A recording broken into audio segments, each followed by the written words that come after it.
Hello and welcome to today's video, a truly special one that tackles a situation so many struggle with in silence.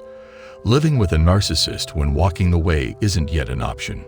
This isn't just another discussion about narcissism or a simple reminder to cut ties and move on. Today, we're talking to those of you stuck in the hardest position, where leaving isn't possible yet. Whether it's due to financial challenges, family responsibilities, or other obligations, sometimes the immediate escape we all hope for just isn't realistic. Maybe you're a wife with children who depends on her partner's income, or a worker dealing with a narcissistic boss but can't risk leaving your job. Or perhaps you're a son or daughter caring for an aging narcissistic parent. These are painful situations, and they require strategies for survival. Strategies that protect your mental health and help you endure while you work toward a way out. Let me be very clear. This video is not to encourage staying with a narcissist long-term. Narcissists are toxic individuals who can harm you emotionally, mentally, and even physically. However, when separation isn't an option right now, there are things you can do to protect yourself and minimize harm in the meantime. Throughout this video, I'll share a roadmap for surviving these difficult situations, and I promise, it's packed with insights you may not have heard anywhere else.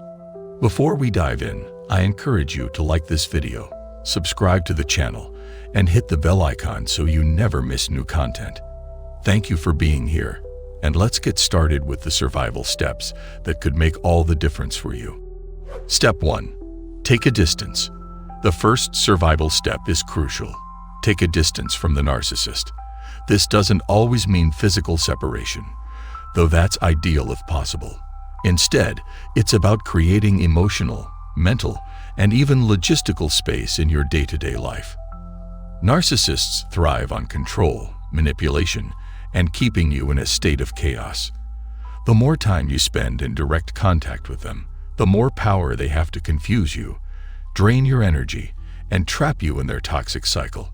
So, the first step is to adjust how you engage with them. If you're living with a narcissist, start by limiting unnecessary interactions.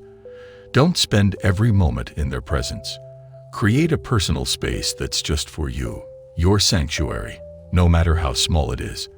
It might be a room, a corner of your home, or even just time spent outdoors to breathe and think.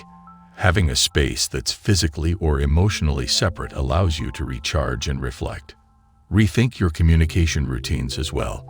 Avoid lengthy conversations unless absolutely necessary. When the narcissist tries to provoke you, practice what's known as the gray rock technique. Respond with neutral, unemotional comments like "okay" or "I see." This minimizes their ability to pull you into their emotional games. Why is distance so important? Because constant interaction keeps you in survival mode. It clouds your ability to think clearly and plan for the future. By stepping back, you allow yourself the breathing room to focus on your own priorities, set goals, and regain clarity. Use this distance to focus on self-care, journaling, meditating, or simply reflecting on what you want your future to look like. Remember, the less contact you have, the more space you'll have to reclaim control of your life. Step 2. Set boundaries. The second critical survival step is to set boundaries. This point cannot be emphasized enough. It's one of the most powerful tools you have when dealing with a narcissist. Boundaries are the lines that protect your emotional and mental well-being, and the narcissist must know they exist. First, understand that a narcissist thrives on testing limits and exploiting weaknesses. The more you allow them to cross your boundaries, the more they'll hurt, manipulate, and take advantage of you. So, your task is to clearly define what behaviors you will and will not tolerate. Write them down. Grab a pen and paper and list these boundaries. For example, I will not engage in arguments.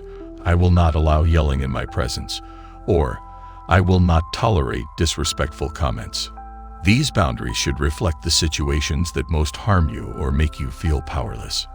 Once you've defined these boundaries, communicate them calmly but firmly. The narcissist needs to know that if they cross the line, there will be consequences. You don't have to directly threaten them. Instead, Explain calmly that if certain behaviors continue, you'll respond in specific ways. For example, leaving the room, limiting future conversations, or reducing interaction. The most important part of this step is consistency. If you set a boundary, do not back down.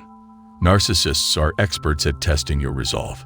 If you falter, even once, it sends a message that your limits are negotiable, and they'll exploit that. Stand firm, no matter how much pressure they apply. Remember, boundaries are not just about controlling their behavior, but about protecting yourself. The clearer and stricter you are, the more you empower yourself to take back control of your life. From today onward, enforce your boundaries. Step 3. Be realistic. The third step is to be realistic about what you can expect from your relationship with a narcissist. This is a crucial point, so please pay close attention. One of the most harmful things you can do is hold on to unrealistic expectations. Narcissists are not like other people. The relationship you have with them is not going to resemble the healthy relationships you see in your family or among your friends.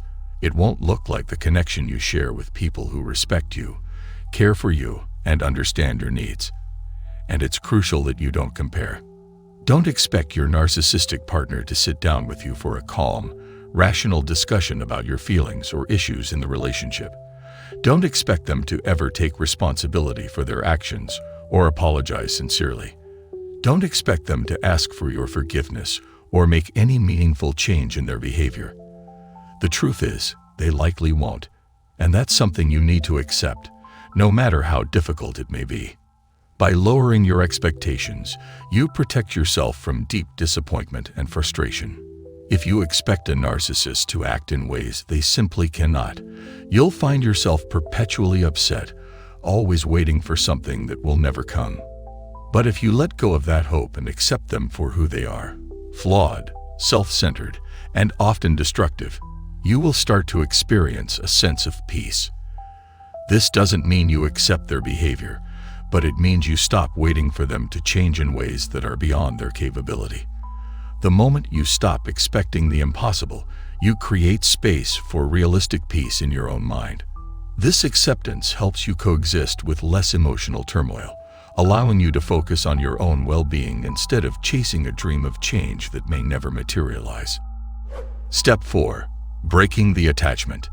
The fourth survival step is perhaps one of the most challenging.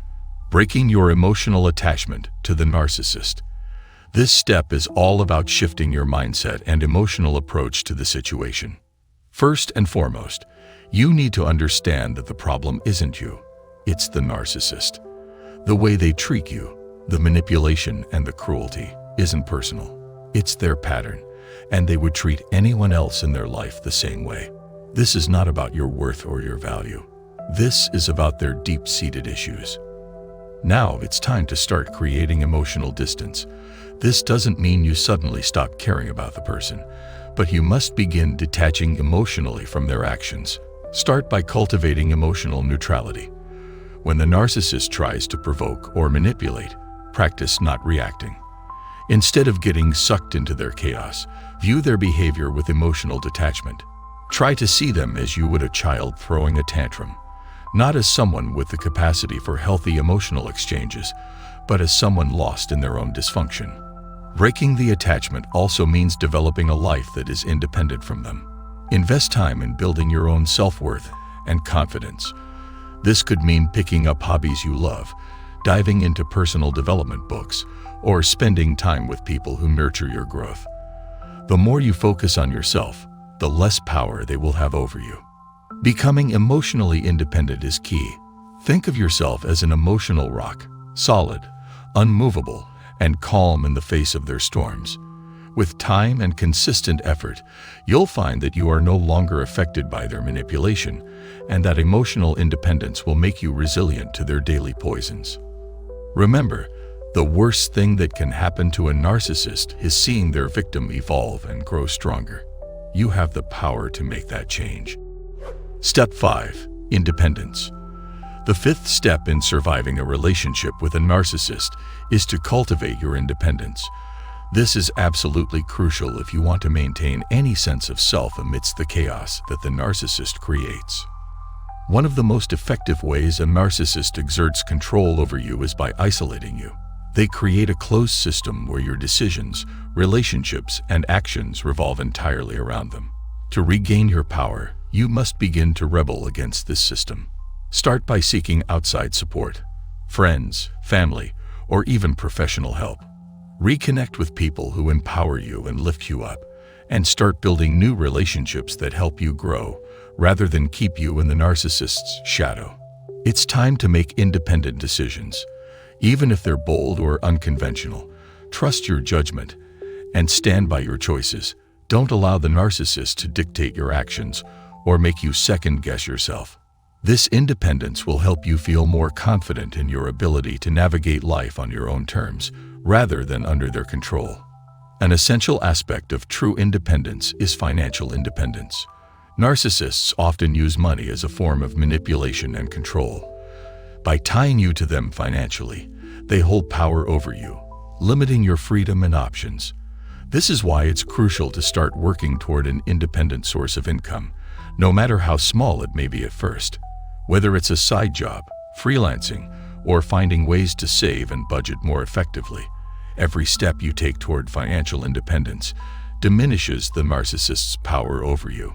Becoming independent, emotionally, socially, and financially, is an act of reclaiming your life. The more independent you become, the less the narcissist can use you as a tool for their own needs. Step 6. Take care of yourself. The final and most important step in surviving life with a narcissist is to take care of yourself. This is your personal reclamation phase, and it's absolutely essential if you want to thrive instead of just survive. First, stop caring about the narcissist. I want you to understand that they have already taken enough from you. They've drained your energy, eroded your self-worth, and consumed your time. It's now time for you to put yourself first. This is not selfish, it's necessary for your well-being. Begin by focusing on your health. Start exercising regularly, even if it's just a walk or some light stretches. Nourish your body with healthy food that makes you feel strong, and ensure you get plenty of rest. Your body and mind need to recover from the toll the narcissist has taken on them. Try to incorporate activities that reduce stress, meditation, yoga, or simply taking quiet moments to breathe and reflect. This is your time to rediscover the parts of yourself that the narcissist has worn down. Reclaim your confidence, your beauty, your energy, and your elegance. Take pride in your appearance, your accomplishments, and your own personal growth. Your life is yours again, and it's time to nurture it. But I must warn you, as you begin to change, the narcissist will notice. They will get angry, frustrated, and may even try to provoke you. This is a key moment. Stay strong and unshaken. Do not let their reactions sway you from your path. Remember this, when the narcissist gets angry or upset by the changes you're making, that's your sign that you're on the right track. Their anger is a reflection of their loss of control over you. You're regaining your power, and that's when they become most threatened. Put yourself first and know that every step you take toward healing and self-care is a victory. We've reached the end of this special, exclusive, and highly important video. I want to encourage you to watch it again. Take time to absorb every piece of information shared. But remember, simply watching isn't enough. You must apply these steps. Only through action will you start to see real changes. I want you to understand that while these strategies can help you coexist with a narcissist in the short term, the best solution for reclaiming your life is to cut off contact, if possible. That's the ultimate form of liberation. If you found this video helpful, please give it a like and share it with others who might benefit from this information. The more people who know how to protect themselves, the stronger we all become. I'd love to hear about your experiences and thoughts. Please share them in the comments below. Let's continue this important conversation and support each other on this journey. I look forward to seeing you in the next video. Until then, stay strong, take care of yourself, and be happy.